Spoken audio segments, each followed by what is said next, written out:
going on, everyone? We are back with episode 49 of the Ready, Set, Jag podcast. We are almost to episode 50. This is pretty amazing. I love talking with people. The show helps me feature people that I want to get to know, talk about independent projects, sometimes talk about some controversial stuff. We're not doing controversial stuff tonight. We're highlighting an indie creator who we've been going back and forth a little bit, trying to find a time. I've been dragging my ass getting him on, but he just had a new campaign drop this past week. And finally, like I said, stars aligned. I got my shit together. And we're going to talk with him tonight. Before we do that, I'm going to shill real quick because I feel like sometimes it's just good to talk about things and ask for support where we can. And down below, you might be able to find a link for Meta PCs. I am currently affiliated with them. If you'd like to use my code Shags on your checkout, you can save a little bit on your next PC build. There's also a link down below, my affiliate link. So click that, use my code Shags on your checkout, and help support me and help support an awesome local custom PC builder. And we've spoken. The CEO and I have spoken a couple times, once on the midweek hump or twice on the midweek hump, once on my show here. You could find his interview in past playlists. So please check that out. Zach Shutt is an amazing guy and working with his team to push out some really good products. Go buy a PC. Go spend lots of money. Support me, support them. Anywho, it is it's really great that everyone came by tonight. Appreciate everyone so far who's shown up. Diana's here. King Deplorables, how you doing? And anyone else watching over on other platforms, thank you so much. And those who might be watching afterwards. But we have HOJO with us tonight. How are we doing, sir? Hey, how you doing, buddy? I'm doing well. Thank you for joining me on this wonderful Monday evening.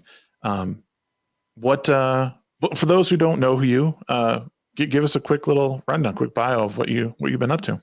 Well, I'm H. Wayne Desper, also known as HOJO on the internets. Just easier to say. Yeah. I'm an indie comic creator, Army veteran. Just got tired of seeing subpar comics out there and decided to put my money where my mouth was, a lot of money where my mouth was, and make a go out of it. I'm on my third book in 18 months from the first launch. Nice. So you've been working hard. Oh, yeah. Comics never sleeps, my man. That's true. So you've been just a lifelong comic reader. I mean, I could tell from your background that you're invested. When did it start for you? When did comics really become a big part of your life? Probably, I guess, would be the late 80s, I started off on the Ferrigno Hulk. I'm just turned 43 last week. Okay. About 10 days ago. I was gonna say, you seem like my age. Happy birthday, by the way. Yeah. Thanks, man. So another trip around the sun. So I grew up on the Ferrigno, and then Spider-Man and his amazing friends, and then realized that they all knew each other. I knew who Superman and Batman were. I knew they didn't know. I didn't know the whole two universe thing existed until I guess when I was about 9, when Batman came out or whatever. Yeah. The Keaton. Somebody broke it down for me. I'm like, oh, okay. And so I was reading X-Men at the time, X Factor. I was 10 years old when Image happened. So okay. And then the next year they killed Superman. Then the next year they broke Batman's back, and it was just as a comic reader, it's just whoa, this is by the time I'm 13, I'm we're seeing some shit. It's this is comic fans, Yeah. So wow, so the 90s were what they were, things fell off the rails, and then I started going back and reading well back up mid 90s when X-Men just wasn't for me anymore.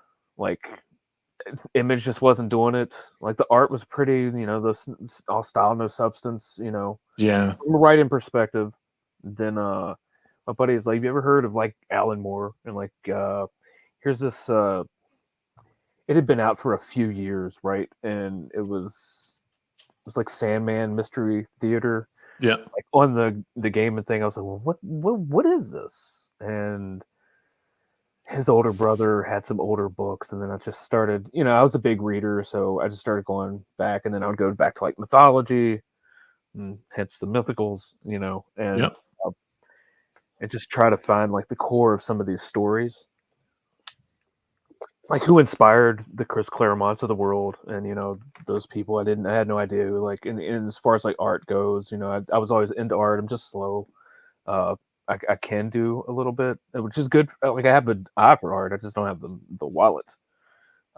So like I had no idea who Wally Wood was, like Bernie Wrightson, and I'm into all these horror movies, so I go back and read that. Like I knew Tales from the Crypt from like a TV show, right?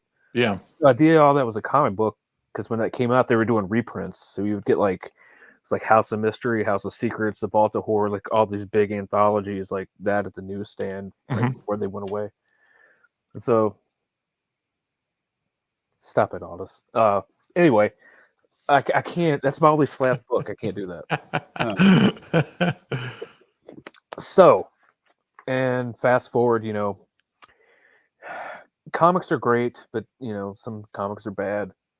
The medium's great. It'll always survive. It has its ups and downs. And sometimes the fat needs to be trimmed. Just no way around it. Yeah. And so I had a love-hate relationship. I would always keep like one ear to the ground, one eye on certain things. I'm like, God, they're doing this. What is this? And then I'm just so far removed.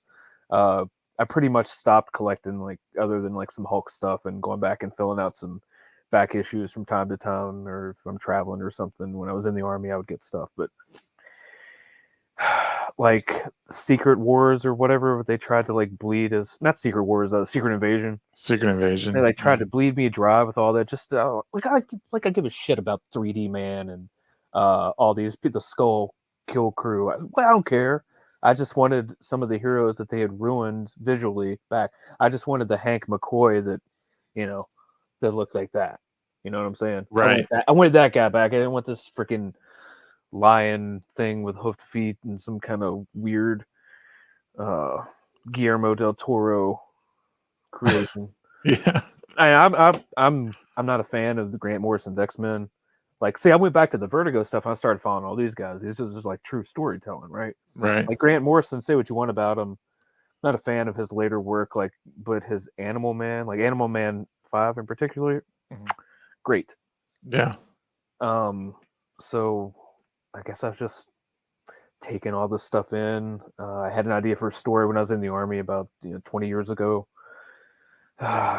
Didn't work out with the artist. We were gonna submit to CrossGen. I've told the story 100 times. They were out of business when we got back, and from what I've heard, from what I've talked with like Andy Smith and some of those guys, probably good I'd never ever walked in the door there, because it was bad. But a couple good books came out of there. So you, real quick. So have you always been like a writer? Because you're Yeah, writing like these. secretly, like I would take bad films, and there are a lot of them in the past, in my lifetime. I would try to either how would I write it better? Like how would Okay. I take a movie or a book, a bad book I read, like well, how would I make it better? How would I fix this? But this doesn't work. Or sequels. I used to love to like, why didn't they make a sequel? And then I would just like do an outline, when I was like 16, 17, and I was into this chick, and I took a creative writing course, and when I was in the army, and like I was taking some classes on the base, and I dug it, so I stuck around, and pretty good at remembering things, so I absorb all these things, and just like I was an only child, man. I read a lot, Yeah. but I also played sports, and I had that human interaction. I could still talk to people. I'm not introverted. I'm not. I Hmm. that's a rare quality with like nerds. They're not outgoing, and they can't market themselves well, and they can't. I can. I'm like the culture war thing. It's cool, for sometimes, but like I do joke like I was an actual war, so like I don't none of this shit bothers me. Like I can get up there and talk to generals and yell at them and be like, you guys. Well, I wouldn't yell at a general, but you catch my drift. You know what I mean. Yeah. Yeah. None of that shit phases me. Right. You know. And I hung out with a lot of different people, man. I hung out with musicians. I like music. I like art. I like all of that stuff. but I'm not going to just not hang out with a person in school because they were weird. It's always the weird people that are fun. It's true. I was gonna They say, always have a talent. yeah. Well, that's what's so funny, the duality of man. But like, you said something just a minute ago about how when you're a kid, you're younger and you're watching these movies and like, oh, it'd be cool to have this as like a sequel or like maybe a sequel to that. Isn't it funny though? Is that now that all these sequels are coming out or even reboots that we're just like, ah, fuck that. Like this Yeah. didn't need a Yeah, sequel. because now like I go back and it's weird. Like there was this kid in high school, again, a weird kid nobody really talked to, and everybody's like, oh, he's weird. And one day we're in chemistry class and he was talking to our chemistry teacher about like the Highlander TV show. I was like, oh, I'll watch that. And they're like, no way. It's like, yeah. And so we got to talk about one time and we watched like the first Highlander together, and it was cool. He had never seen the movie. I'm like, how can you know the show and you've never seen the movie? His parents were kind of, but he was like, so are there any sequels? I looked at him and said, no, there aren't. Right. There Yeah. aren't. There aren't. Yeah. Don't even bother looking. Good answer. If you hear about this thing called the Renegade Cut, don't even look at that either. Yep. Can I ask you a quick question? Sure. So I want to let you talk, obviously, because you got a lot to say, but you're making me think of a couple of things. Because what I'm seeing right now, the whole Alien Romulus just came out. I haven't seen it. The thread I'm pulling through all this is storytelling, right? So even if you haven't seen Alien Romulus, it started a huge conversation surrounding Alien in the Alien franchise. Mm-hmm. Is it good? Like, what movies are good? Why isn't Prometheus or Alien Covenant good? Blah, blah, blah, blah, blah. Mm. And I keep seeing a lot of accounts popping up defending Prometheus and Alien Covenant. And the one thing I keep seeing about it is they keep bringing up, well, in the deleted scenes, oh, well, Ridley Scott said this about, and I think if you're incapable of telling a story in your given window, be it 90 pages, 25 pages, 2 hours, whatever it is. Zack Snyder. What's that? Or 5 hours, Zack Snyder. Right. Like, then you're not a good storyteller. You don't understand the cadence of movies, right? How it's done. I don't know. What are your thoughts on that? Like, do you think it's okay to like have all these different cuts of movies, or like it's a good movie if you watch this version of it? I'm interested. All right. Ridley Scott, he knows how to tell a story, but at this point, he just doesn't care. But I think a lot of these modern filmmakers, they just haven't really studied a 3-act structure. You know, I think it's that basic with some of these people. Yeah. And sometimes a sequel isn't always necessary. And I mean, you can have, quality storytelling. It's hard. It's hard, and I don't even know if it's really taught correctly anymore. Yeah, I mean, without getting into culture war stuff, yeah, you wonder like, well, are they even just talking in schools about how like storytelling structure works? Like, you don't have to talk about the filler. It's just there's these different points that happen. And like when I was in school, we took examples of like, just some of the very best literature and how those are right. Like you talk about all the different points in them.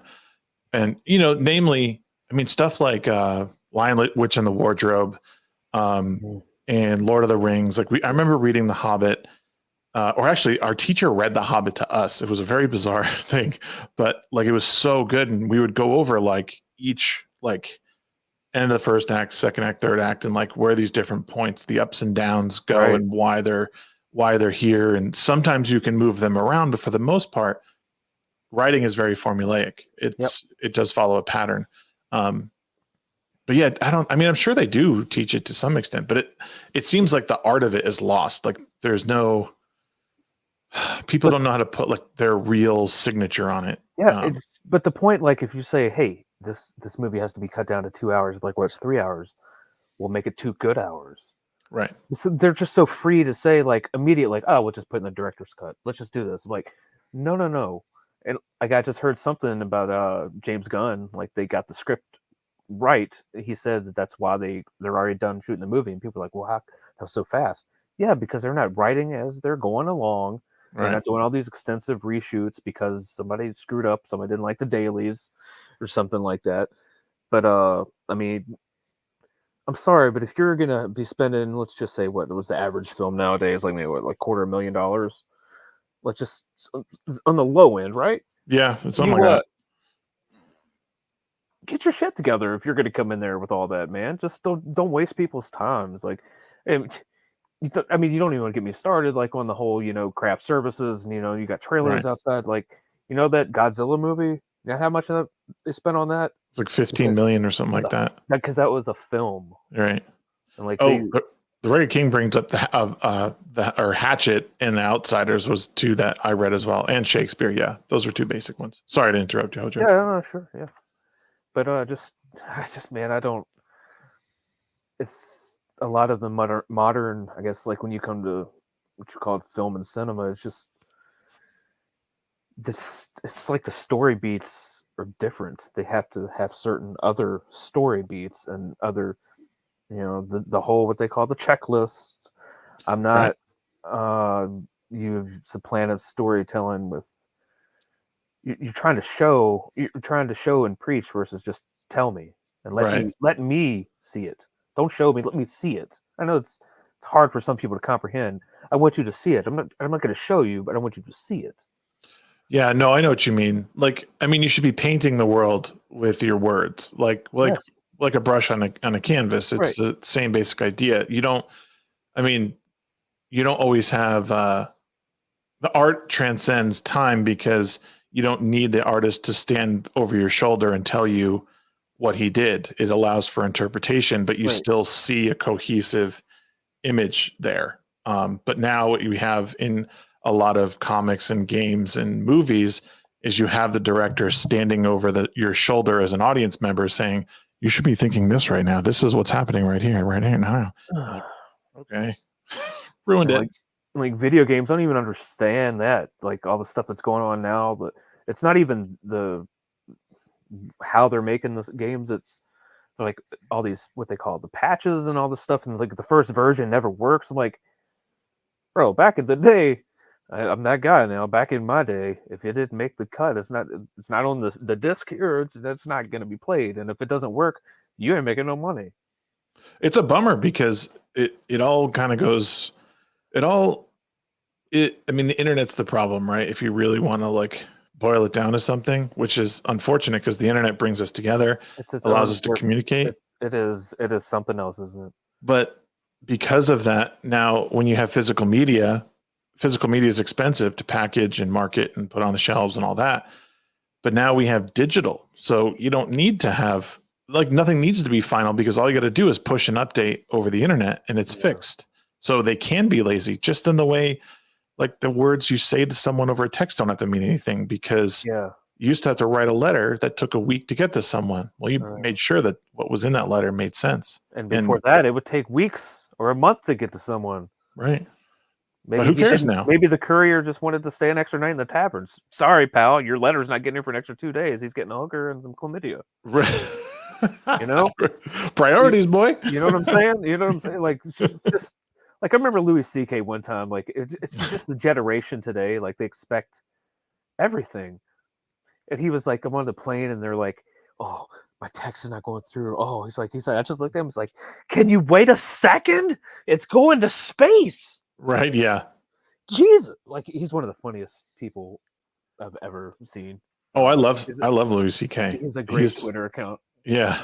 Mm. He's I mean, besides his little fiasco a couple of years ago, he's hilarious. He's such a good comedian. And then he makes fun of that. Like Oh somebody yeah. said something he got fun of. Like he said almost got caught masturbating at work, almost got fired, and he quote tweeted, "He's like I can relate." And I'm like, somebody like that can make fun because nobody can make fun of themselves anymore. Oh yeah, I know. Mm. Yeah, it's unfortunate. But yeah, you're unfortunately modern media, be it video games, movies, books, but well, not so much books because I mean most books. I mean you have your physical copy. There's not Yes. just full digital. I know some independent people might go full digital, but Mm. there's Never go full digital. never go full digital. um, but you know, I the thing is I think what we're starting to see is, you know, get a real big push into digital, and the fact that you can take it everywhere, MP3s and all that. Oh, I could put it on this little teeny thing and I can have 100,000 of them. Yeah. Great. But now people are like, I actually miss all of my physical media. Like I want my physical media back. I still got all my CDs. Yeah. And I got cassette tapes that I traded at Allman Brothers concerts and Fish shows, and I got it all, man. I kept it all. And you know what? I can't even find digital. They want you to have digital copies of movies and stuff, but now they're like to where you can't download them anymore. You can't use them, and it's like expires or something. F that, dude. I was trying to get the Muppet movies for my sons. And I tell you, I couldn't find it on Amazon. Yep. I'm gonna have to go on eBay or something, and somebody's gonna charge me $20 per DVD, man. 10 years ago, I could have got a whole collector's pack for like $5. Oh yeah. You have to. I mean, my family. They. I started telling my father-in-law, I was like, you got anytime you go to a yard sale and you find like old like VHS or DVDs, I said, pick them up. I said, even if there's doubles of ones that I have, I'll sell them. Like, or maybe it's a better quality, you know, maybe got scratched or whatever. But I was like, get them, because that stuff's going to be gone one day. Yep. And we still have our DVD VHS combo that I'm about to set up. Right on, yeah. Yeah, man. Those were the shit. Those were the days. That's like the waterbed of electronic appliances back then, man. Yeah, late 90s. Like, yeah, I got it all, baby. Yep. I got it. What format you need? Yeah. Oh, I even got the Betamax in the back. Oh, that's right. Yeah. No, man. Yeah, it's cool to see. Like, it's really good to see indie creators popping up, and the fact that I've been able to meet a lot of them. We got Jason Sandberg in the chat as well. Yeah, Jason's a good guy. You know, yourself, and I've interviewed people. You know, I've interviewed Ethan Van Sciver and I've interviewed Eric July, and whatever the controversy is, like, it's still great to talk to those people. And even Aldous, who's here in the chat as well, he's really into all the pulp stuff, and like he's well read on it.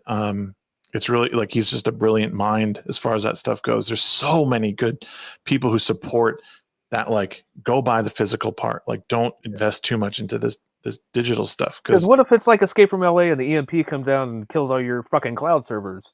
Right? We can do. Can I come watch porno at your house? Like, you know, come on, man. Yeah. Hey, we got a couple of super chats here. Jason Sandberg for $2 says the future is 8-track. Back the Mythicals. Yes. We're gonna get to that. Don't worry. Yeah. And Madhouse Retro Gaming for 10 says HOJO. I think he meant to say great guest you have there, Shag. On the topic, I'm about to grab me some Mythicals, not Mythinkles, Mythicals. What one should I get, HOJO? I think the answer is obvious, but go ahead. Which one should he get? Well, if you're new to the Mythicals franchise, I suggest you get the big box, or you can get the small box. Just get a box. Nice. I got something for every budget, really. Yeah. It's part of the whole marketing thing. Mm-hmm. I know it's hard for some people to grasp. Marketing yourself is difficult. Like, some people are good at it. I'm not. And it's, well, because it requires like you like boasting a little bit and being like, you know what I mean? And some people don't have that. And even doing the little bit about meta PCs at the beginning, I'm like, I feel icky. Like, oh, I gotta go take a shower now. Yes. But the Ben Shapiro product thing is like, if you're having trouble sleeping, get a Helix sleep out. Yeah, exactly. Well, so for those who don't know, so we've talked around this a little bit, but HOJO he is the creator of his own comic book, and he is on his third campaign currently. The name of it is The Mythicals. Let's talk about that, because that's really why you're here, is to talk about your campaign. And I do have, you gave me the link, so I'll pull it up here. Sure. That's good. Come in, talk, man.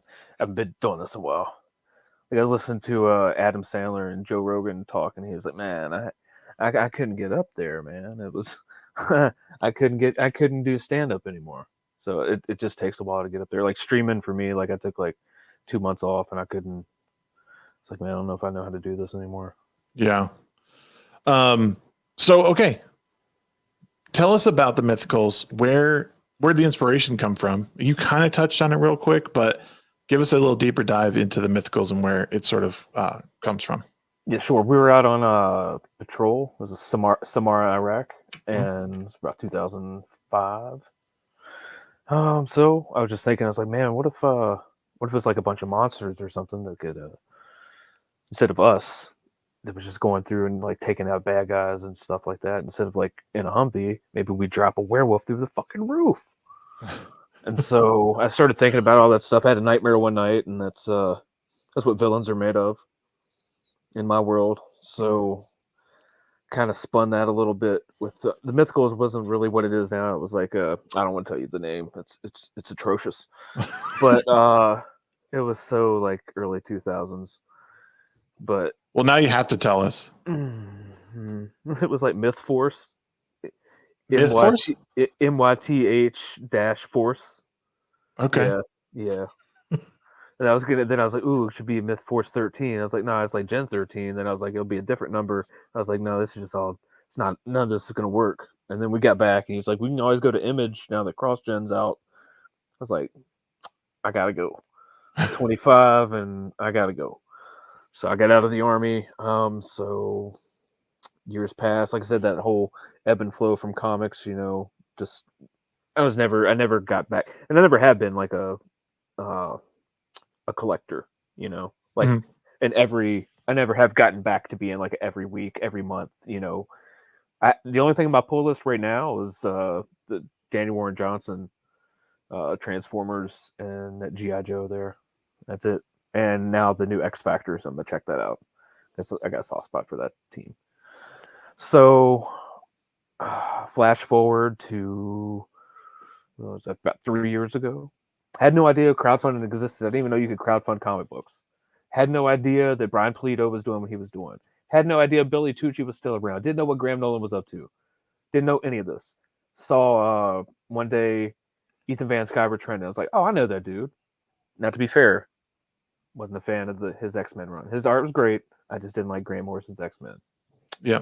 Having said that, found all this. Saw a picture of Joe Sontag's Reaper Destroyer by, I think it's maybe Shelby Robertson, I think. I had no idea what it was. I was like, this looks like it's from Image Comics. What's Image doing? I was like, that's not Image Comics. Who the hell are these people? It's a dude.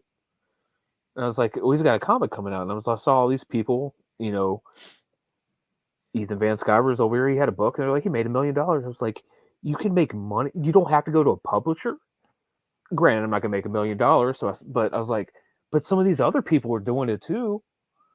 Graham Nolan's doing it. But it's not just them. It's this whole underground movement of these people who just have an idea, a can-do attitude, and a willingness to say, I don't give a shit. Yeah. Like, I'm going to go out here and convince you people, buy my book. Raise the money, we'll do it together. I'm going to print the book and send it to you. It's that simple. And so I was like, oh, well, I have an idea. But I wasn't ready. So I hung around in chats, got to know people, made some relationships, talked to artists, constantly talking to artists, networking, learning how to make a comic book, like how to make one. Like my editor for issue 2, Lee Byron Carver, he said, anybody can write, but not everybody's a writer. I don't know if he made that up or if it was from somebody else, a quote. Oh, nope. But it's absolutely true. Very true. It's absolutely true. So I was like, I have been told it's okay, but by people, not my mother, or people, and not people I was just sleeping with, people that were just people, So I was like, all right, but that's not a comic book. So I studied, went and got the Eisner books on visual narrative and all that stuff, and went back and just dumped myself into some Neil Adams stuff to get some inspiration on like how his mind would work when he was trying to design and write at the same time. Because I'm very visual with some of my panel descriptions, some of them. So, but I have a very visual mind on how I think everything's going to work. And so I watched crowdfunding not documentaries, but like podcasts on how to do it, and just took a leap of faith. Got my shit together. Got an editor. That's my first recommendation to any writer that's can't draw, and you're going to hire it. If you're going to be the project manager, just get a good editor. Just get somebody to tell you no. Trust me. Know what you don't know and build on what you do have, and then work on what you don't know. Like Right. like sports, like it goes back to sports for me. Like if I'm not good at something, I'll work harder. I'll try to make that a strength. Like if I'm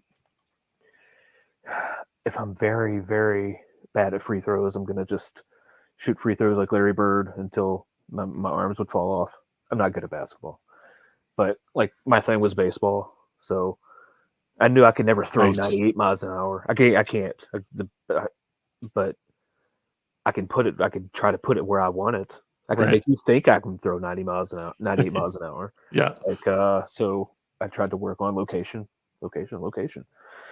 So, long story short, and the military, I think that's somehow the the the no quit. Like if people are like, dude, this sucks. I just gotta tell me in the back room before shows, like you're gonna be elected to sell maybe 25 to 50 floppies if nobody's gonna buy a floppy around here. I was like, cool. Cool. And I was like, I thought about it. I was like, well, how long? And I asked somebody, I was like, how long has he been around? I was like, what does he put out? And they're like, nothing. I was like, okay, well, I'm already ahead of him on that. So that's what I took from that. And I hope he listens to every single stream I'm on and just eats it. But it's not only to prove people wrong, because I got to get, at the end of the day, I do have a story to tell that I think is badass. Yeah. I love it. I love it. Isn't it interesting though? The people who are like, a lot of times the most like critical or trying to like guide you in a certain way are usually the people who have nothing to show for anything. And it's like, okay, well, I'm doing this stuff every single day. Right. Or like they'll get frustrated that you didn't listen to them. I'm like, yeah, but you're not doing what I'm doing. Like I understand like you have a perspective on it, but like Yeah. it'd be one thing if someone like, I don't If know. it's solicited, I'll Right. listen more. Right. If I ask someone for advice, I'm like, hey, what should I do?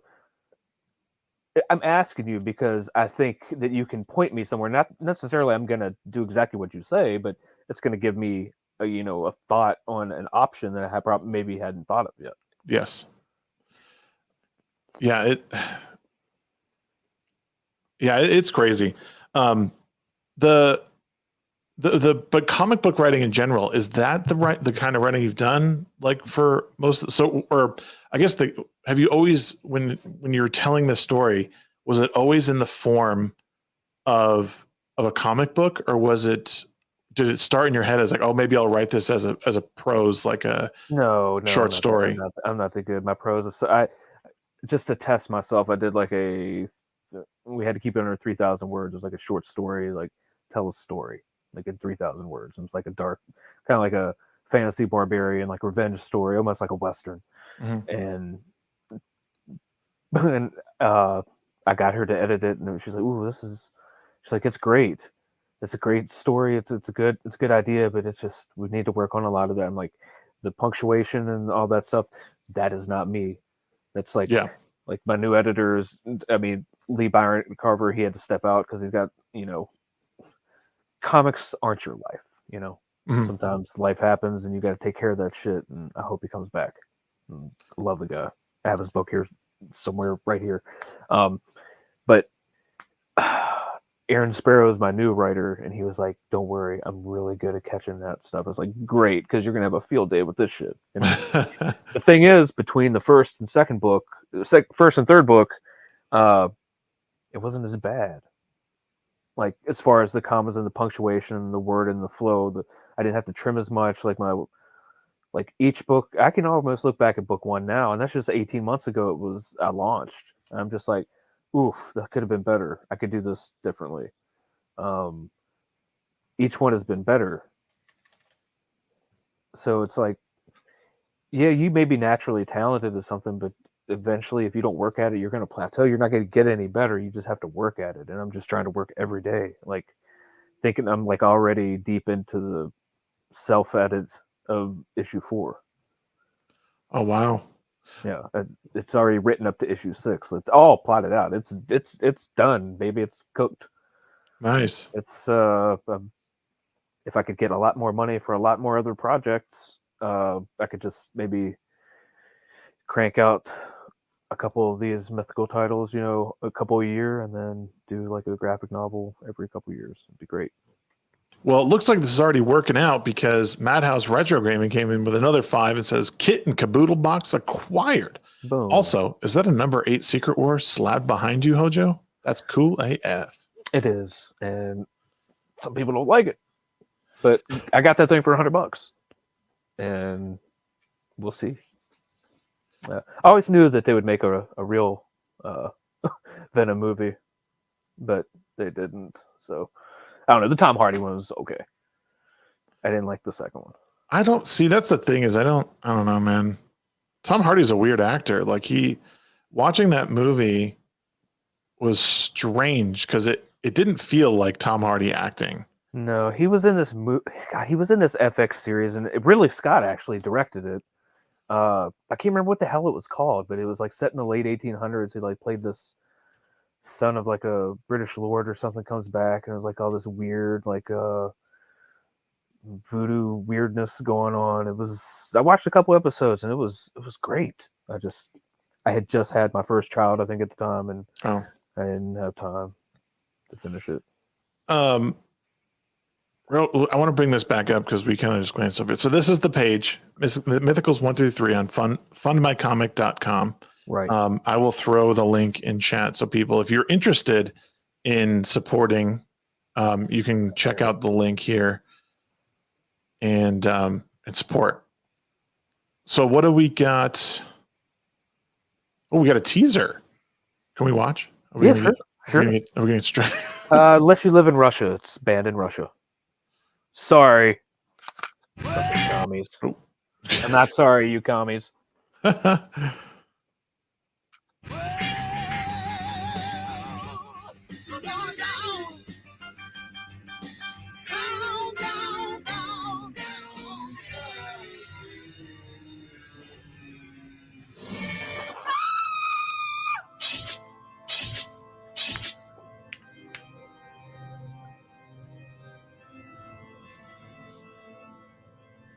Ooh.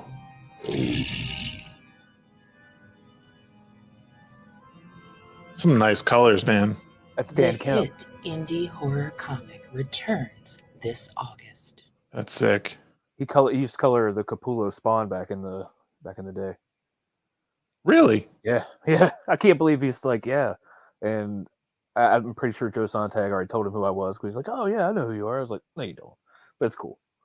He was like, yeah. I'm digging it. I like it. That's a great idea. I was like, yes. So well, and it looks like Madhouse Retro Gaming bought the top tier Kit and Caboodle box here.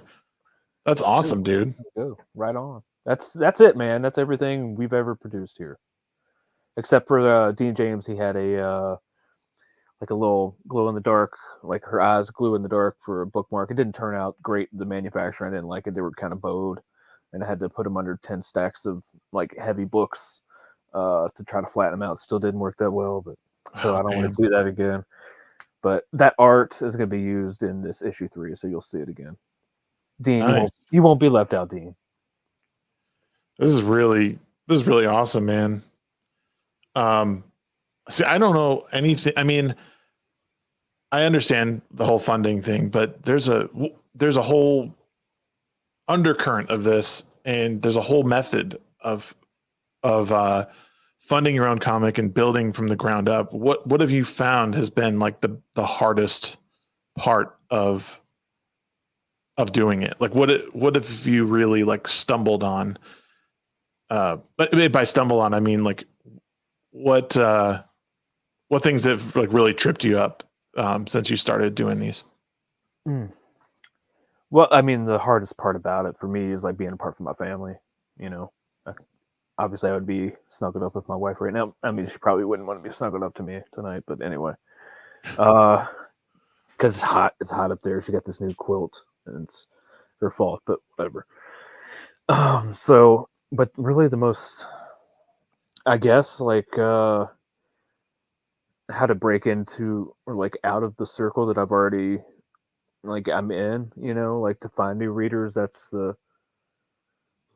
hard. That's the hardest part, but it's, I guess, the most rewarding when you can just get a new person that hasn't heard of your project or whatever. It means you're starting to grow. But like getting out there, man, like, because I am restricted because I can't be on YouTube that much.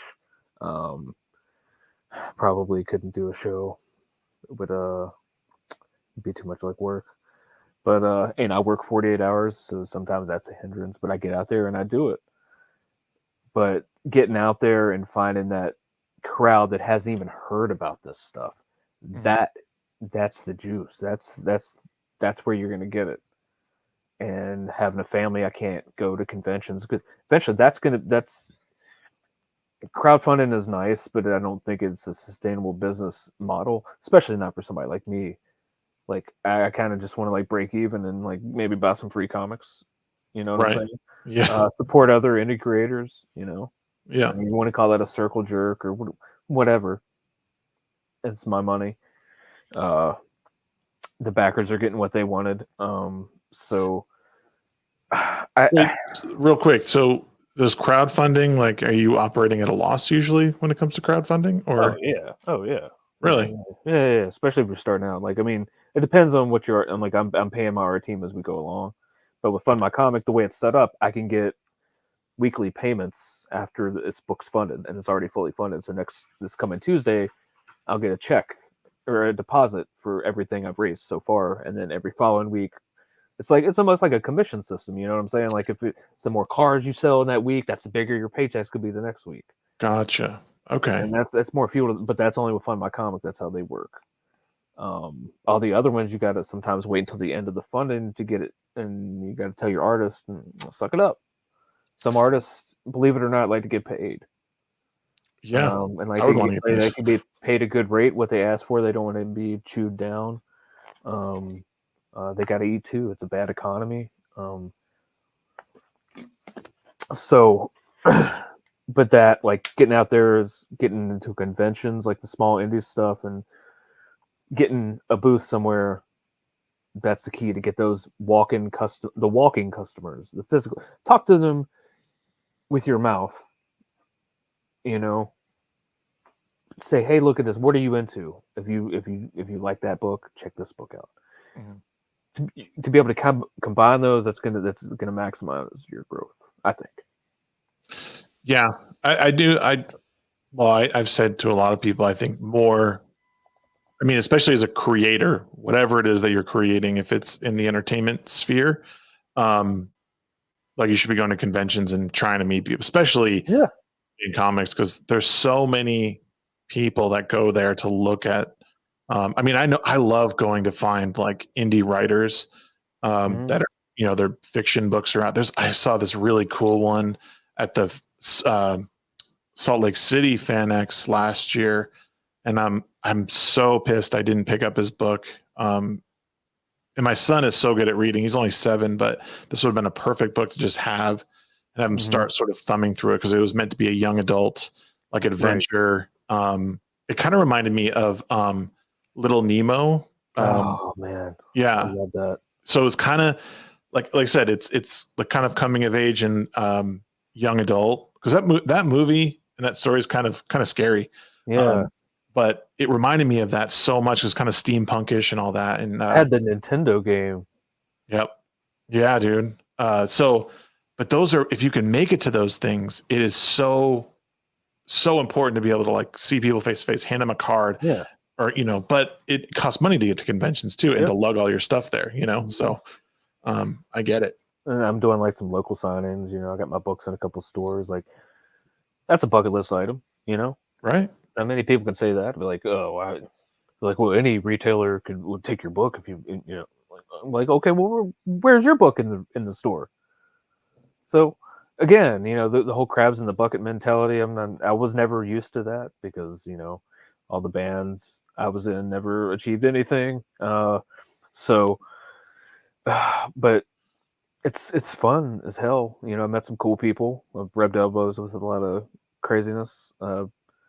Talked to privately on a DM with an artist, and I just he's one of the most phenomenal artist I've ever seen. I got him to answer a DM through a friend to see if he would do a commission. He would have, but he's all booked up. And like, but it's not a no. I was told it's still not a no. But Exactly. the fact that he would even entertain the thought of just saying, "What? Who? Yeah. HOJO? Like the meth hotel? No." Yeah. So, it's it's been interesting. I was never big into the internet. You know what I'm saying? Like, other than get sports news, Yeah. I don't get my news like certain sites. I could get news if I choose to, or I just ask friends. Mhm. But I hadn't been on Facebook since 2010 up until like when I just like maybe last year or the year before. So it's even more lame than it used to be. Like it's lamer now than it was 10 years ago. Yeah. It's warped all these people's minds. Like the internet, like you said, the internet it has done wonders. It's almost like the internet and people. Oh boy, this might be a hot take. The internet is our generation's equivalent of the nuclear bomb. Yeah. In some ways. Yeah. It has more destructive power, but then again, it has the power to just impose order. I would think if you really wanted to with the internet, you can do a lot of damage, Yeah. or you can do a lot of good. A lot of people don't choose the latter because Yeah. that's not as easy. It's true. I do want to, I see here we got you up to, or you're up to 1686. Freddie So I bought don't the know what box. was Oh sold. yeah, he bought that big box, man. Oh, so just, well, it's just the one, but wasn't it at 1495 before? Yeah, man, we're done. Yeah. So I don't, did you already have one of these sold, or did we sell two of these for you? No, just that one. Just that one? Yeah. Well, I'll tell you what, It's a good night for me. it's a good night. So that's why it's good to do these things. Yep. So, whoever contributed, thank you. I was Madhouse Retro Gaming. Oh yeah, I know it was Madhouse that did the big one, but whoever did the other one, like I think, wouldn't that? Oh no, that was already sold. Oh, okay. Yeah. We were at 51 before we came in here. Oh, gotcha. All right, so we were right where we're supposed to be. Either way, that's awesome. That's why I like doing these. I don't get to do them enough. Like sometimes I need people like you to reach out to me because I love indie stuff. I love watching people grow from, just like, hey, I'm starting out, I'm trying to write this story. I have like 3 friends and we all talk in Discord all the time about their big epics that they're writing.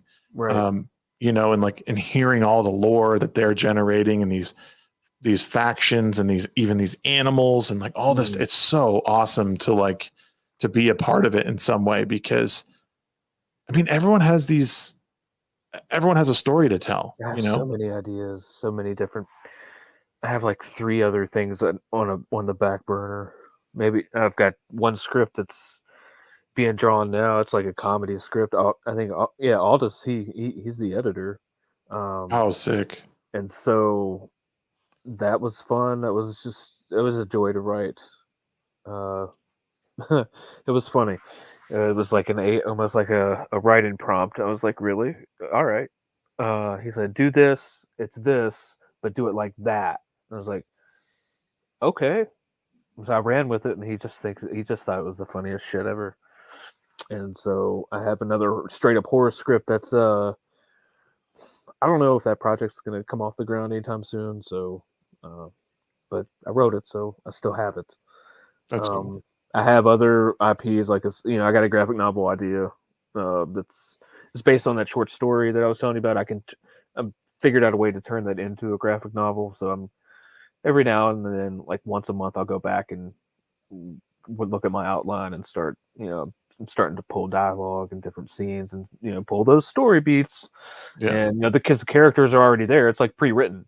Yeah. I already know it's kind of a cheating, but. And then I have, like you were saying, that young adult, that whole Narnia-esque, I hate to say Narnia-esque, but Yeah. because he's in this, and he's nails on a chalkboard to him. So something like that, like a fantasy thing, like my sons are 6 and 3, so for my birthday I got a movie day where my wife cooked and we watched but at some point we watched Indiana Jones, but we watched Willow, and that later that weekend, The Never Ending Story and stuff like that. Like, God, those were so great back then, and they don't have those anymore. I don't. It's all Pixar now because they can't. It's cheap. It's cheaper. It's cheaper, but it's not. But it's more convenient, Like Right. the Dark Crystal that took 5 years to make.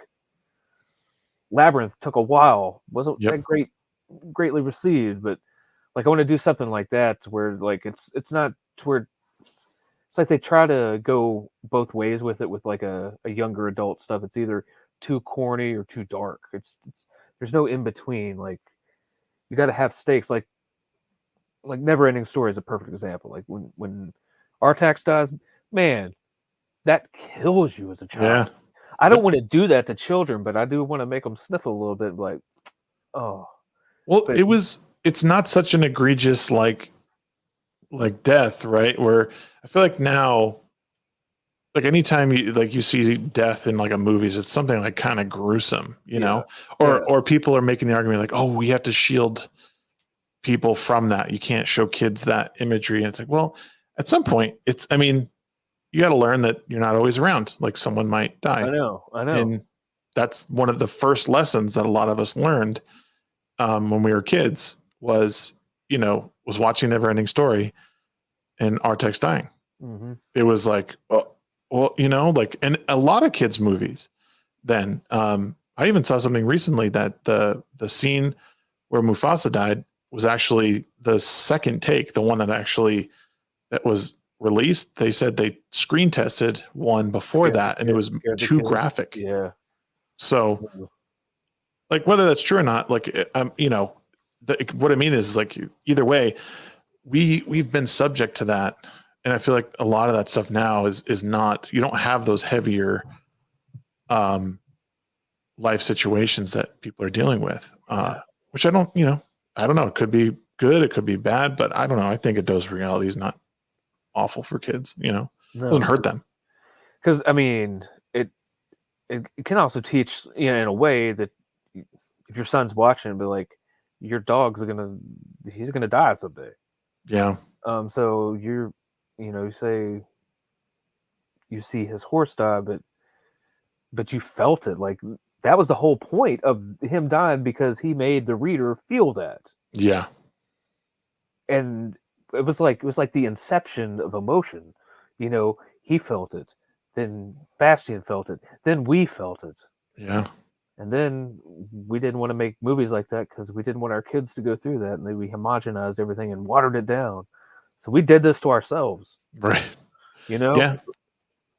Like, so what? My mother let me watch Nightmare on Elm Street Part 3, the one with the boobs, when I was like 6, 7. Yep. It's funny you mentioned that. I was thinking the other day, I said this to someone too. It's like, it's funny because we always talk about how stuff is so inappropriate for kids nowadays. And here I am thinking, I remember watching Braveheart on, the 2 VHS combo. Yeah. I couldn't have been Casino. I had Casino. Yeah. I was maybe 10 or 11 watching that movie. Yeah. Like, that's not made for an 11-year-old, 10-year-old, I had like Casino, it came out like 95. I remember it's like my freshman year. I had that on VHS, and I'm like, shit, man, back then I could do a great Joe Pesci impression. I got thrown out of class for just saying, you had your fucking mind. Oh man, oh my god. But it's just things change, man. They do. I guess having kids changes perspective on things. It does, certainly. Mm-hmm. Like, if I didn't have kids, I could be going to these horror shows and stuff and rocking the Mythicals because I have that crossover. Yep. But eventually we'll get there. Yeah. No, I mean, but I think that's part of creating anything. Like, very few people hit it big right off the bat, right? And Like, but I think a lot of people, they use their experiences and their connection. And I think you're doing it right. You're networking with people, you're talking to people, you're taking a chance, reaching out to people.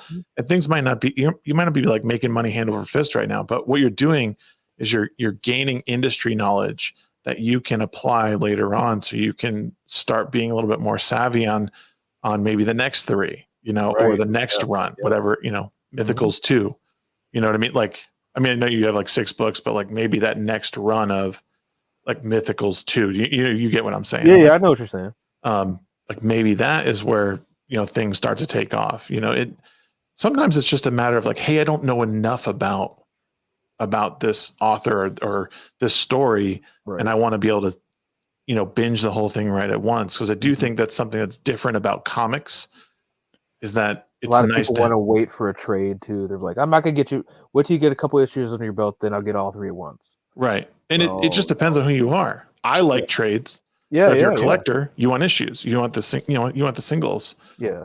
But I mean, there are certain issues I'd like to track down. I still track down from time to time. I keep my eye on, but if it's now, sometimes like I'm at the point to where like if I want to read like the Korvac saga from the Avengers, I'm just gonna get the trade, man.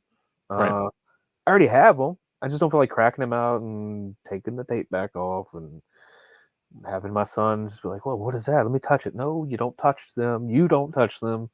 And so they're like, and I'm embracing the digital age too. Like I'm on Global Comics as well. I'm not a fool. Oh yeah. If you're saying like digital comics, it's dumb. Like okay, then you're bye. Just everything is going to go digital as far as communications. There's no way around that.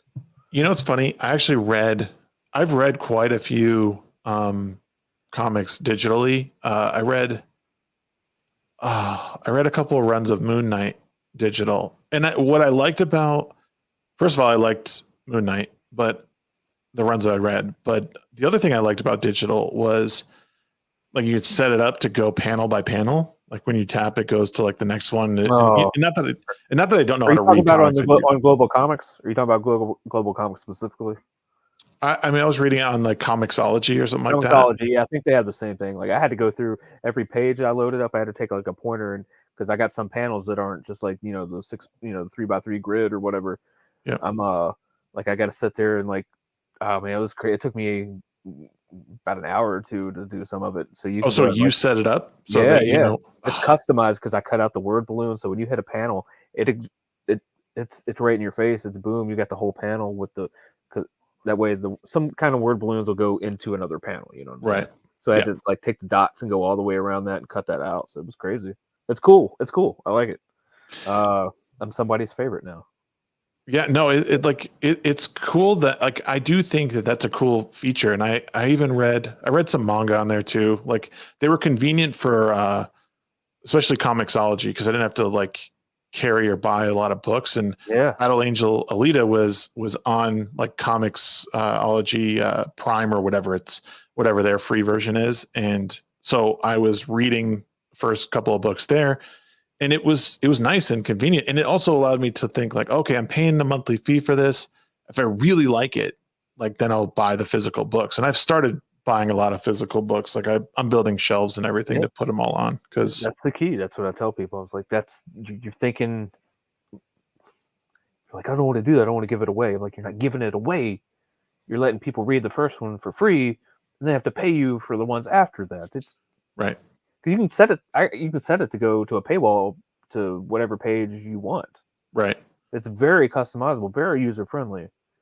It's so easy. I can do it. Yeah, and like embracing the technology, I think is important. And I've said to people, especially in the commentator sphere, I'm like, you really got to embrace. Like as much as you don't like TikTok, like you should embrace it because like that's where an audience is. Like you might not like the Zoomers or whatever, but they're there and they're consuming content on there. And if you want to reach another demographic, it's huge and they're always on it. Like it probably wouldn't hurt to find ways to get your stuff, on it.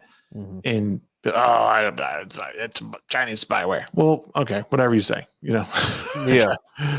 then go YouTube Shorts. I don't care what you do, but get on the media that people, the short form media that people like. You don't have to like it, but it's where people are seeing your stuff, and it can lead back to your campaign. It can lead to your digital book. It can lead to your physical book. Yep. Just got to embrace. Mm-hmm. What do you think is the best lesson you've learned like so far? Like what has made you, I don't know, maybe more business savvy, or even maybe a personal like victory you had just from doing these campaigns, or I don't know, like, is there something that you've learned along the way? I mean, that was like a real positive, like win. A real positive win. Well, breaking 5 figures on the first book, I didn't think that was going to happen at all. Like that was insane. Like the first night was insane.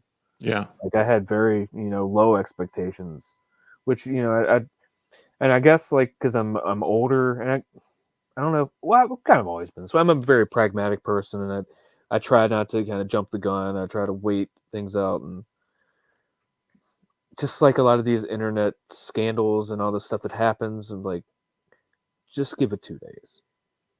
Right. If something happens, somebody said something, or somebody's accused of something, just give it 2 days. Don't rush to anyone's aid or to vilify anyone. Just give it 2 days.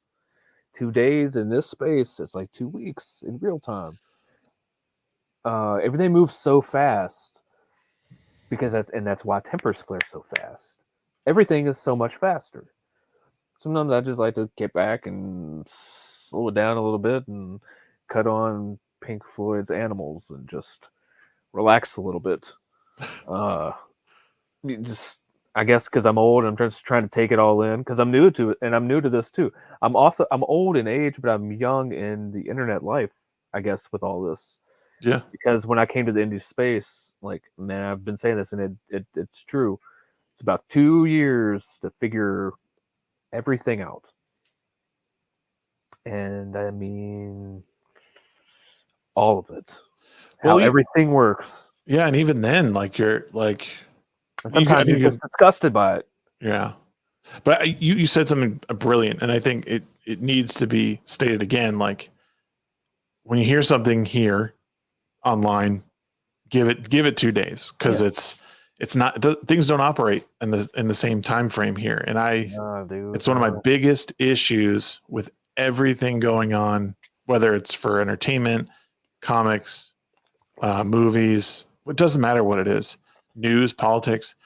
Something comes out, there's people like will make 100 videos after 2 hours. I'm like, y'all, like you don't even know what actually happened. You just took some rumor, and now everyone's mad about it. And then 2 days later, it's like, oh, it's not that thing anymore. Like that's the way it works, because it's like the first day is X person did something. That's the first day. Second day is the other side of the other. Well, this is what I say. Mm-hmm. After the second day, the third day, you get, this is what's really happening. Yeah. Yeah. Okay. Well, D did this. No, they did that. Well, you kind of both did it, or you're full of shit. Right. There's no. I don't care. Half the time, I'm just like, I got my own problems. I got my family, the weekends, and I think that's why I'm insulated by a lot of it.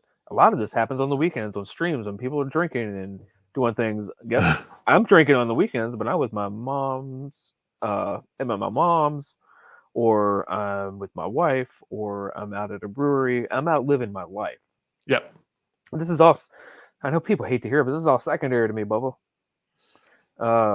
I'm here because I love it. It's a great conversation. I love coming on and talking with people. Sometimes I'm very, very tired, so I'm not as lively. Or I've never had too much to drink on a stream, and if I have, you definitely haven't noticed because I had it well. That's good. But, and I do make my own beer, so I do partake from time to time. Nice. So a little bit of a Renaissance man over here. There you go. There you go. But like, so I've gotten past all of those days. Like when it comes to hardcore drinking, some of these people, they don't know. They can't they can't some people can't possibly conceive of the copious amounts of alcohol that I've been privy to, Yeah. both enjoyingly and begrudgingly. That's unfortunate. See somebody suffering, give them some help. Isn't it funny though? Like you don't realize it at the time, and it's not until usually much later on when you look back, especially with alcohol. Like I can look back and be like, that was a problem, and I was like, there was like avoidance. You know, it was just Oh yes, using it as a way to forget that something needed to be done or you needed to be a certain person. And again, like just it's just I don't know. Everyone needs to go take their journey for sure. And there's yeah, no telling someone, hey, you need to live your life this way. Um, all the mistakes I made me who I am right this moment. So like, can I be that mad? No, I think I turned out to be a good person. I think I'm raising good kids, and I married a beautiful woman. Um, amen. so how much can I really complain at the end of the day? But yeah, it's scary to look back on a life that, man. Well, I'm not putting it out on YouTube right now, but you have no shit, dude. You have no idea. Oh yeah. I should have had about 6 or 7 DUIs, but it's bad, man. But like I said, the love of a good woman, faith helps a lot of people. Mhm. It's no joke. Respect people of faith. Yep. Mine's been shaken to the core at some point. You know, I guess everyone's has. Yeah. But my world changed, you know, on 9/11. So with the rest of the world, you know, Yeah. I joined the army. I went and signed up for the army the day after. But it has shaped me to be who I am, and sometimes, unfortunately, it has made me what I am. You know, like some people grieve differently, and some people mourn differently, and some people take depression differently. You know, some people can handle it. Like I joke, you know, I got out of the military when I could halfway sleep decent at night, and I'm about a quarter of the way past that because I'm getting old and I feel like I wake up in the middle of the night. But just worrying sometimes, you know, about Yeah. you know what would happen to my family. And you know, I always have the Charles Xavier line, like, I feel a great deal of pity for anyone who comes to this house looking for trouble. I really do. I really do. It's a great line. Yep. Do you think? Well, I wanted to ask you about because I've heard this sentiment a lot by people. So, I mean, people my age who, you know, we went through 9/11 in a time where it was like military age. Were you always bound for the military anyway, or was that just Oh like a hey, I have an obligation now to defend my country? man, I tell you, I was working at Hershey Chocolates, wearing a hairnet, uh, thinking about going back to school. Maybe I graduated like 2 years prior. You know, I'd been, Mhm. you know, had a pretty decent job there at the chocolate factory, making good money. You know, was thinking about going to learn a trade, but wasn't really sure. Trying to do something with music, but knew it wasn't going to happen. Going to waste money on stupid things. 20 years old, you know? Yeah. And then that happens. I had no idea. I had, like, so the recruiters would call me in high school. I'm like, nah, brother, that ain't me. I'm going to go play baseball. That didn't work out, clearly. Yeah.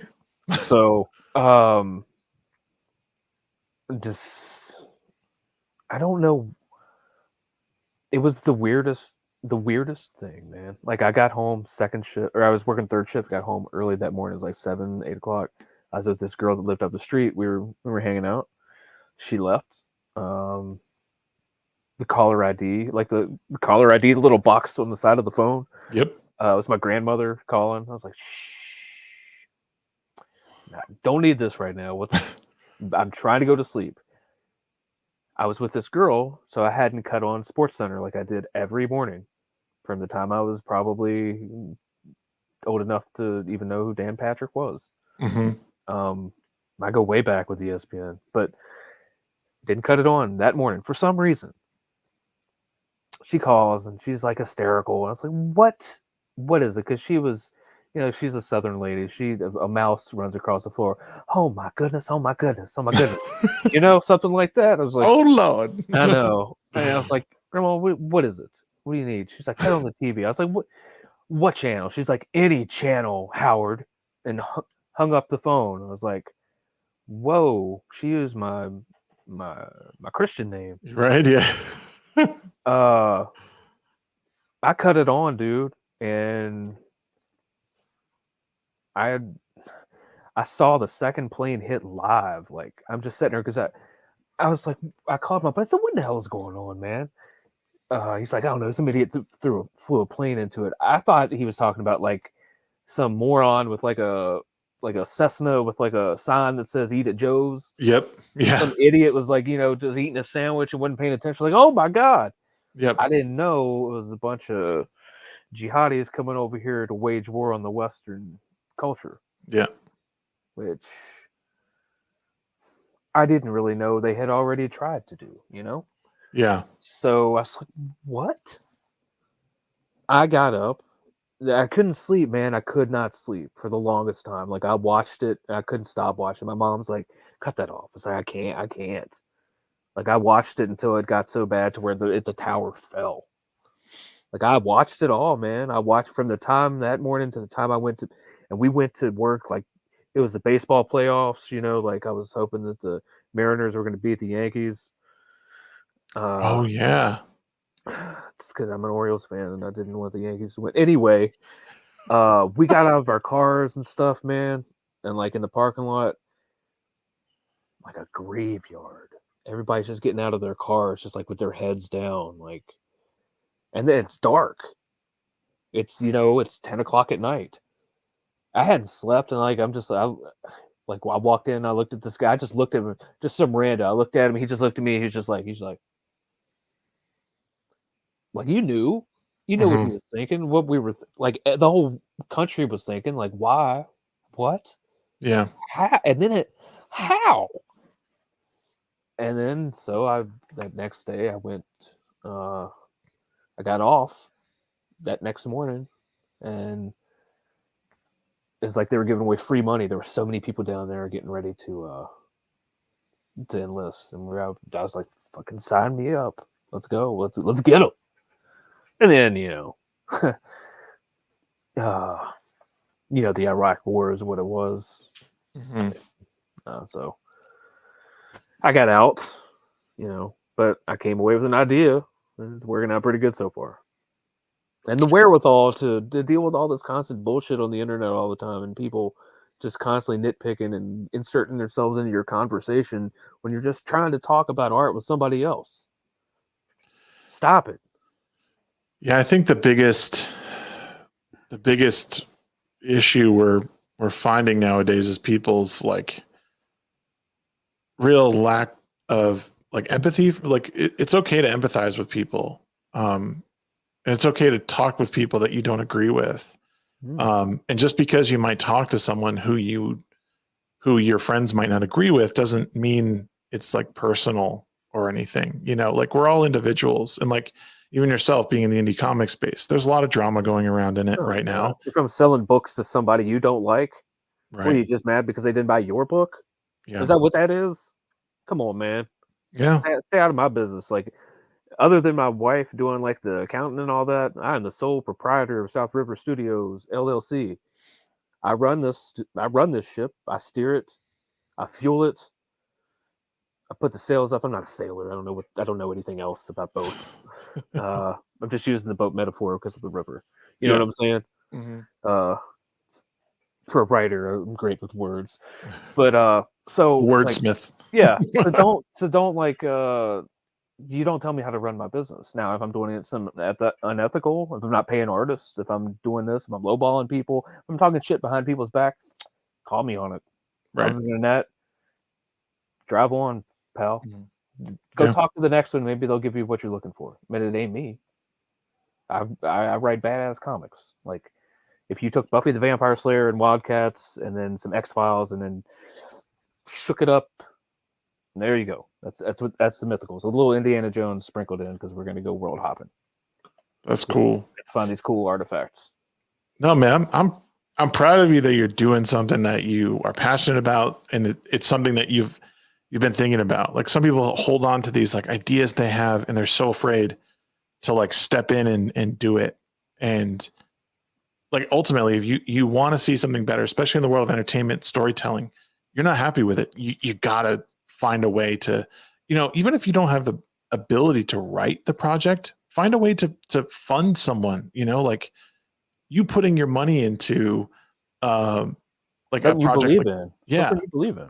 and a lot of creators, and I don't know what your rewards are on your things, but like a lot of creators will, they're throwing personal acknowledgments of people, like they're in the back page, or like Camelot, like with his race car, the $100 super chats, those names go on his car. Like he's showing love where you can, because like you can be a part of this. Like you want to see me succeed, well, your hard-earned money is going towards that, and it's going to bring me to that next level. It's going to bring another level of quality to it. It allows for you to invest in people that are great artists, better editors. It sounds like you have great editors already. Aldous is great, like, and he knows storytelling.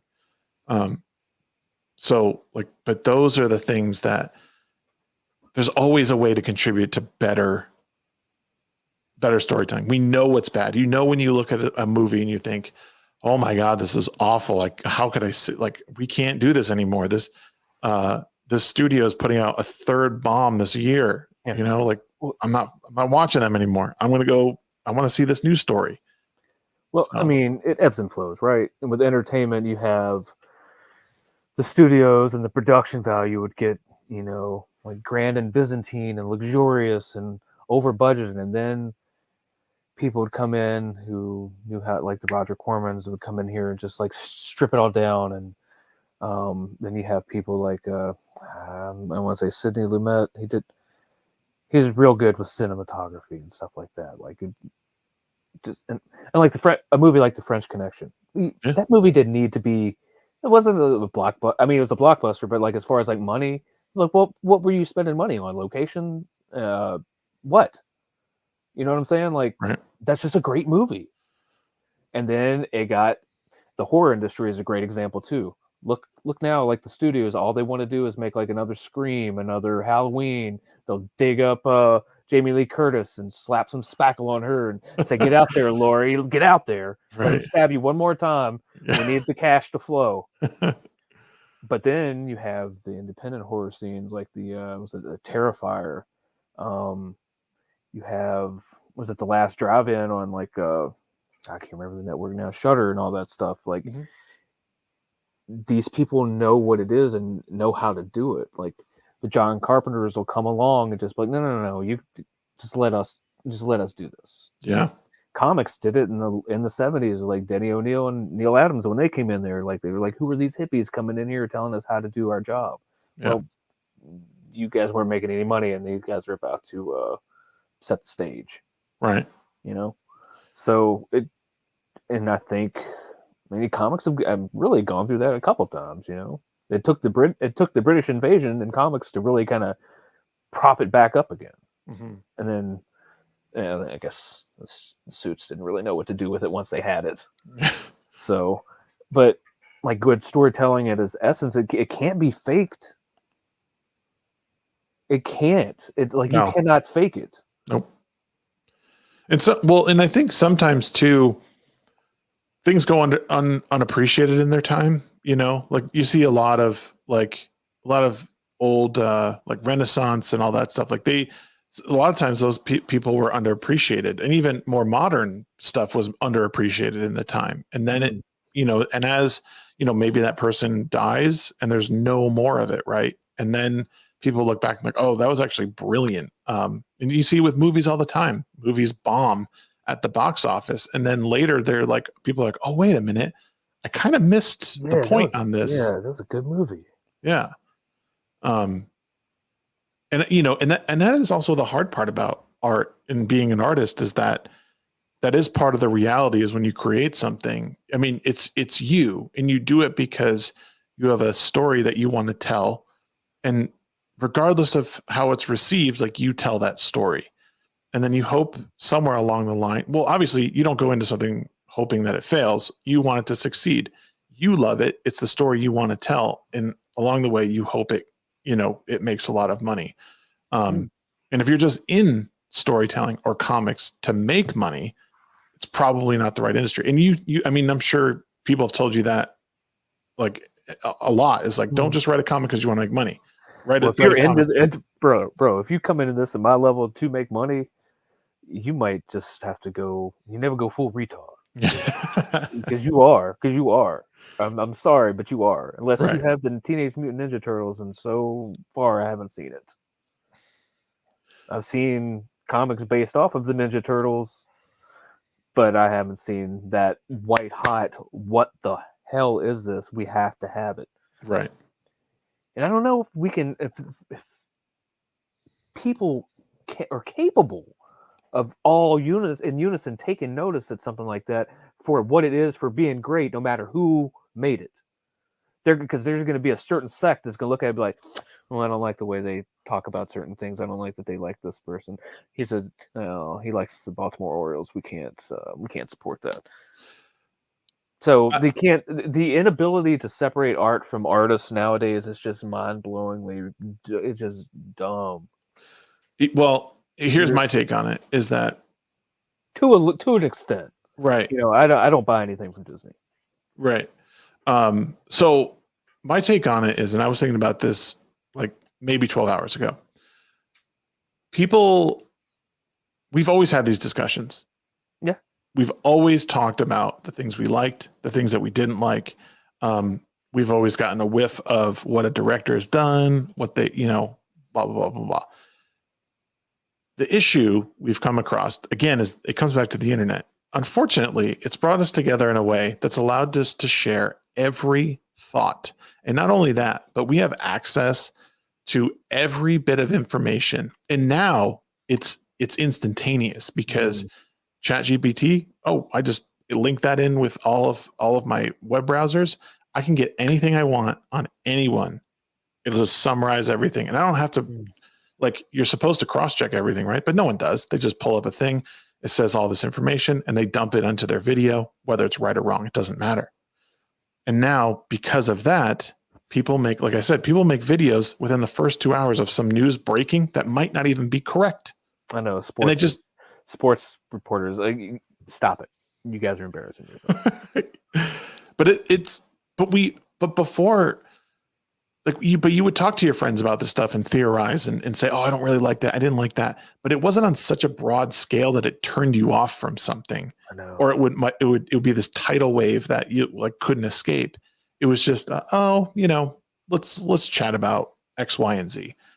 Now it's just, you're just bombarded from every direction. It's like you say something that's just like, I wouldn't say I would just say not even marginally spicy, just like a little like, all right, here's just my opinion. It might be a little different, but I'm not bashing anybody. And people are looking at me like Donald Sutherland from the pod, the pod people, like that. I'm like, oh, okay, I'm sorry. Yeah. God, grow up. No, it is. It's unfortunate, and it's hard to turn away from because, I mean, you're online. You've said it. I did see all this in the chat say, like, it's like God, family, work, and then everything you do after that, and it's the truth is people don't understand the order of things a lot of times and how to take themselves out of the equation. And now, if you don't have kids, they can never really understand what we go through. No. Like, I used to have people that had kids say that to me because I didn't have kids until I was like in my late 30s. Like, I'm in my early 30s. Like you don't have kids, you don't understand. I'm like, all right, dude, whatever. It just means you can't go out. Whatever. You just stay at home and watch whatever you're watching. I'm gonna go do this, and then but now you understand. You're like, it's just a whole nother level. Like this is what was missing, but for me anyway. Yeah. Like this makes it complete. Like I like, going to scouts. I like doing baseball. I like going to the pool. I like going out and hiking. I like going out and doing stuff with my family. We're going camping. I'm sorry, that takes priority over all of this, and it should if you have one. And if it doesn't, you are doing it wrong. You are missing it. Yeah. No, it's 100%. Clicks and algorithms and backer counts, that shit don't that don't matter if it's not great at home, because you're just gonna be an asshole online too. It's really bad. Mhm. I mean, I saw the internet ruin marriages when I was in the military, especially people like stepping out on Facebook and all that stuff. But it's dudes. Just sometimes I'm like, I see these people. I'm like, you're in your 20s and you're lecturing me. Are you out of your mind? Like the audacity. Yeah. Ugh. Yeah, I'll just, get married, have kids, be a man. Well, first of Yeah. all, what is a man? Also, the more important part is it fills a void you didn't know existed. true. Yeah, it's really important that, like, I talk with people who are on the exact opposite side of me, who are like, we shouldn't have kids. Why would you bring kids into this world? And I'm like, well, you don't. I was like, do you have kids? And they're always like, no. And I'm like, Because it's yeah, a I beautiful know. world. That's what I would tell them. Yeah, and I said, truthfully, I was like, it is a beautiful world. It's never been a better time to live in this world, at least in America and a lot of other places. But but it's not something that you understand. It's not a void you realize you even know exists until that child comes into the world. Absolutely. And Oh, even like when you find, even when you're sharing your life with your spouse, that's like step one, right? Is that like this person is like their soul is the counterpoint of my own, right? So now, and then you make a human, and it's like, oh, okay, this is a miracle. I just witnessed a miracle. I know. Man, it's just I want people to realize that more. Again, you can lead a horse to water, but you can't make him drink. Yeah. You put a man in school, but you can't make him think. Right. Yeah. I stole that from Ben Harper. That's a music lyric. But no, it's true, man. Like and for me, like I have two boys. So like my 3-year-old has been singing the Thundercats theme song for 2 straight days. Like that warms my heart as an 80s kid. Like I just like doing all that stuff. I was like, man, I wish I'd had you guys 10 years ago. We could really be doing some cool shit now. Yep. Like shooting guns and no, I'm just kidding. Well, I have to say that because my wife, she doesn't like guns, but she respects them enough to understand we need to have them. So Right. But it's it's so fun, like just going out and watching them just throw balls around or just play Legos together. It's just like, man, like that's me. Like that's my contribution to the world, to go out and try to make it a better place. Yep. Yeah, I have 2 boys as well. And if I could afford it, and like my sanity could afford it, my wallet could afford it, and I wasn't so old, I would have as many as I could to try to outbreed you commie bastards. But yeah, because that's what the other side and they're trying to do with us. So it certainly got to balance the scales. Yeah, it certainly feels like it a lot of times. Yeah, no, my boys are 5 and 7, and oh yeah, great ages. yeah, they're hellraisers to be sure. But the 7-year-old just lost his 2 front teeth like a week apart from each other, and so he's all like, he can't say his S's right now. Yeah. So funny, but yeah. But my 5-year, he's 5.5, and he's just talking, and he's really, like, this year has been like the year he's really exploded developmentally and like wanting to play with his brother, and the way he talks has changed so much. It's and he started kindergarten, a week ago, and he's stoked about that. Yeah. It's a blessing to watch it all happen in front of your eyes, and there's nothing that prepares you for it. I was raised really well. I had a great family, and I've always wanted kids, but like, as hard as it is, like, I wouldn't trade anything. I would never say like, oh, I don't want, I couldn't, I would not want this anymore. Like, no way. There's no way. There is no way. Mm-hmm. As much as I'm just like, it's like in my head, it's the Bart Simpson and Homer. Sometimes I'm just like, yeah. But I love you so much. No, it's. I would do anything to make any bad feeling go away. Yeah. That's the perfect like visual, because especially with boys, they just push your buttons. Because Like, he beats, like, he's 3 and the other one's 6, and he just beats the 6-year-old up. Like, I mean, he's just Yep. like, and he's like built like a tank. He's like, my dad's frame. I'm just like, oh, dude, you're. And he's just like, I don't want to. And he's just the mouthy one. He just never stops talking. Like, Yep. never stops talking. I came down here like 10 o'clock my time. He was still awake because he was at his grandmother's today. Just wanted to talk all day about how they did all this cool stuff. I'm like, yeah, man, but we've been at dinner for like 45 minutes. Come on, eat your noodles. yeah. Oh yeah. See, like my older boy's the bad eater, but my younger one, just like you, beats up the older boy, is mouthy all the time. He runs. He will not stop running the house. I'm like, stop running the house. Yeah. Yep. But I had to tell him. now I remember hearing that as a kid. Stop running in the house. Stop running in the house. Yep. I had to put my foot down a few times with that. And even like, because I know he's putting on like an act. And I'm like, you don't run this house. Yeah. Don't get lippy with me, pal. Like, but they'll push you to your very limits, and they know where to stop, because they do stop, once they see you like get to a certain point. But well, I am the saucer that catches the hot tea from the cup. My wife is the cup. When it boils over, I catch it, because I'm just like, when I put the bass in my voice, or if I have to stomp my foot or something, I'm like, hey, even the dog looks up. Yeah. Because that's why she was like, the dog doesn't listen to me. I'm like, because you're not a man. You don't have you're not. You don't have it. Like, Yeah. he just doesn't get it. I'm like, because you don't have it. Like, you cannot. He will not. That dog will not listen to you over me because of how I sound. Yeah. You just can't. It's just not going to work for you. Mm-hmm. So, and the same way with my boys. Like, at the end of the day, and she even said it the other day. I could hear it. Your father's getting irritated. I see it, and I'm just like, I'll sit there. I'm like, yep. And then it's coming. Same way with my father. That my father would smack the table, and go, enough. Yeah. Like, all right, put my head down. Got it. Yeah. You're right. Mm-hmm. Gotcha. That is enough now. Gotcha. I know how to spell that too, with an exclamation point. Yes. Oh man. Well, dude, it's been fun, man. I've really liked this conversation. Yeah, it's fun.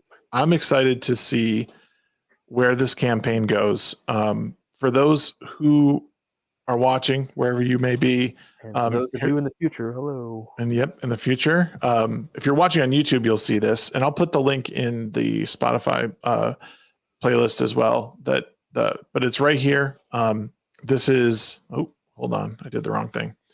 There you go. That's the fundmycomic.com. And this is for the Mythicals number 3, but you can grab. Does the other package have the others in there as well? Yeah, the big box that he had was just like the whole, that's what it's called, kit and caboodle, like everything I've ever done. The other one is like a different box, but it's slimmed down. You still get all the issues. Okay, and cool. Get some goodies. Nice. Just not everything, because I don't have enough. Yeah. And Madhouse Retro Gaming came through, and he purchased that thanks box. for that. Yes. Really cool to see. That's why we do these. Like, I want to see these indie creators like blow up when they can. I want to see their projects funded beyond what they're looking to get, because these guys work hard. This is like their second job. Basically, they're trying to do good things in the realm of storytelling. So guys, thank you for watching today. But HOJO, what do you got coming up? Tell us a little bit real quick. I'll bring up the campaign just to show everyone again while you explain what you got coming up. Well, I mean, we just launched this, so this is going to be exclusive on Fund My Comic for 30 days, and then we're going to flip the switch and do Kickstarter. I'm trying to really bust that out and get that built out a little bit more. It's a untapped market for somebody like me. And just still working on writing other stuff. The rest of the week, I will be on Joe Sontag's show Thursday night, and then Iron Age Nights, I think that's what it's called, with Jason Sandberg, his show. Oh, yeah. I'll be on that. And I will be eating regular Doritos. So we have a kayfabe war. He says I made a bad take. It was the correct take that ranch Doritos are not good. Yeah. And I think the original ones are just better. I don't like ranch Doritos, and Boy, they hate me for it. Everybody hates me for it. So I guess I'm a villain after all. The nacho cheese ones are definitely better. Sam, thank you. Yeah. I'm clipping it, Sandberg. I'm going to use this in the show Friday. Do it. Yep. See, don't delete that comment. Ban him from the chat right now. Time him out. Time him out. All this is my boy. I can't do that. I love him. Guys, thank you so much for tuning in today. It's been an awesome conversation with HOJO. I look forward to it. Like I said, I look forward to this campaign coming to a close and seeing where this book goes in this series. I didn't really know much about it before, but now that we've talked and I'm here, like I'm probably going to be investing in this because I want to see you do more. I want to see your future projects, and it was just an all-around great conversation. Yeah, man, it was great. I loved it. And those for those who aren't in my Discord, feel free to join the Discord. We talk all the time in there. We hang out. We play games. We got some great stuff coming up game-wise. Wednesday and Thursday this week, I'll be playing some, I think, Minecraft, and then I'll be playing some Forever Skies, which is like one of my favorite games of all time. Subnautica, but it's in the sky. So we call it Skynautica. But yeah, that's it for me. I appreciate it. Links are down below for Discord. Make sure you join Discord and support my man HOJO and all the indie comics out there who want to succeed. But that's it for us tonight. You guys have a great evening. We'll see y'all next time. See ya. See ya.